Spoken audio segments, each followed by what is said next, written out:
الحمد للہ رب العالمین والصلاة والسلام علی سید المرسلین اما بعد فاعوذ باللہ من الشیطان الرجیم بسم اللہ الرحمن الرحیم الصلاة والسلام علیک یا رسول اللہ وعلی آلک وصحابک یا حبیب اللہ الصلاة والسلام علیک یا نبی اللہ وعلی آلک وصحابک یا نور اللہ۔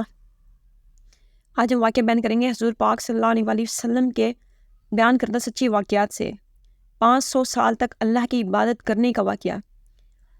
حضرت جابر فرماتے ہیں کہ آپ صلی اللہ علیہ وسلم نے ایک دفعہ گھر سے باہر تشریف لا کر فرمایا کہ ابھی میرے دوست حضرت جبرائیل علیہ السلام تشریف لائے ہیں، اور فرماتے ہیں کہ پچھلی امتوں میں سے اللہ کا ایک بندہ اپنے گھر بار، عزیز و کرم، مال و دولت سب کچھ چھوڑ کر سمندر کے بیچ میں پہاڑ نما ایک ٹیلہ تھا، اس پر جا کر عبادت کرنا شروع کر دی۔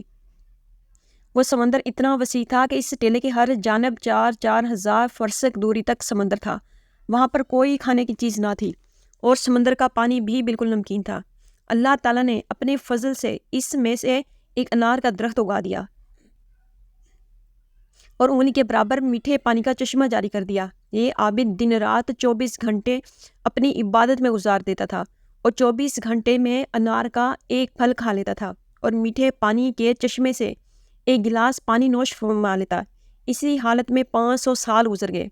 500 سال کے بعد جب اس عابد کی موت کا وقت آیا تو اس نے اللہ تبارک و تعالیٰ سے یہ دعا مانگی کہ سجدے کی حالت میں اس کی روح پرواز کر جائے، اور اس کی میت کو مٹی وغیرہ پر ہر چیز پر حرام کر دے، اور قیامت تک سجدے کی حالت میں صحیح و سالم رہے۔ اللہ تعالیٰ نے اس کی دعا قبول فرمائی۔ سجدے کی حالت میں اس کی موت ہو گئی۔ اللہ تعالیٰ نے وہاں ایسا انتظام کر رکھا ہے کہ قیامت تک وہاں کسی انسان کی رسائی نہیں ہو سکتی۔ قیامت کے دن اللہ تعالیٰ جب اس عابد کو دربار میں حاضر فرمائے گا تو اللہ پاک فرشتوں سے فرمائے گا کہ میرے اس بندے کو میرے فضل سے جنت میں داخل کر دو۔ تو وہ عابد کہے گا کہ اے میرے رب، بلکہ میرے عمل کے بدلے جنت میں داخل فرمائیے، کیونکہ میں 500 سال تک ایسی عبادت کی ہے کہ جس میں کسی قسم کی ریاکاری کا شائبہ بھی نہیں تھا۔ اللہ پاک پھر فرمائے گا کہ میری رحمت سے داخل کر دو، تو یہ بندہ کہے گا کہ میرے عمل کے بدلے میں داخل کیجیے۔ تو اس پر اللہ پاک فرمائے گا کہ اس کے عمل اور میری دی ہوئی نعمتوں کا موازنہ کرو۔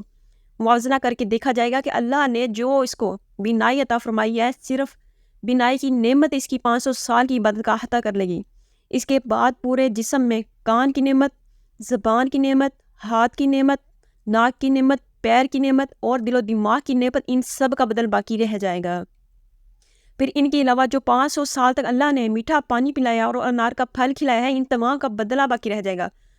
تو اللہ پاک فرمائے گا کہ اس کی 500 سال کی عبادت تو صرف ایک نعمت کے بدلے میں ختم ہوگی، ہماری باقی نعمتوں کا بدل کہاں ہے؟ لہٰذا اس کو جنت میں داخل کر دو۔ تو فرشتے اسے گھسیٹ کر جہنم کی طرف لے جانے لگیں گے، تو وہ چلانے لگے گا، اے میرے رب، محض اپنی رحمت سے مجھے جنت میں داخل فرما دیجیے۔ اللہ کی طرف سے کہا جائے گا کہ تجھے تو اپنی 500 سال کی عبادت پر بڑا ناز تھا، اب تیری عبادت کہاں چلی گئی؟ اور خطرناک سمندر کے بیچ میں نے تجھے انار کے پھل کھلائے، 500 سال تک مسلسل میٹھا پانی پلایا، اور میری ان نعمتوں کے بدلے میں تم کیا لائے ہو؟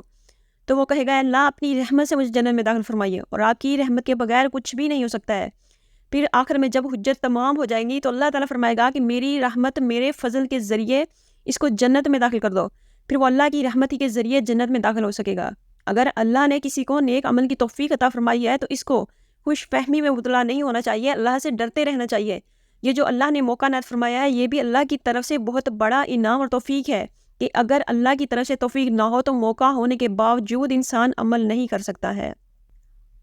یہاں کسی کو یہ شبہ ہو سکتا ہے کہ جب اللہ کے فضل سے ہی سب کچھ ہونا ہے تو پھر عمل کی کیا ضرورت ہے؟ اس کا جواب جناب رسول صلی اللہ علیہ وسلم نے حدیث پاک میں خود ہی ارشاد فرمایا ہے، مسلم شریف میں ہے کہ تم میں سے کسی کا عمل اس کو نجات نہیں دے سکتا۔ تو ایک صحابی نے سوال کیا، یا رسول اللہ صلی اللہ علیہ وسلم، کہ آپ کا عمل بھی آپ کے لیے باعث نجات نہ ہوگا؟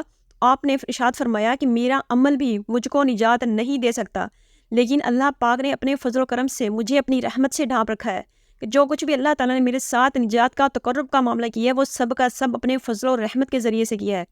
اس لیے کسی کو اپنے نیک اعمال پر گھمنڈ اور خوش فہمی نہیں ہونی چاہیے، بلکہ جو کچھ بھی نیک عمل ہو رہا ہے وہ بھی بہت کم ہے۔ اللہ سے ڈرتے رہنا چاہیے اور نیک عمل کرتے رہنا چاہیے، اور اللہ کے فضل اور رحمت کی امید رکھنی۔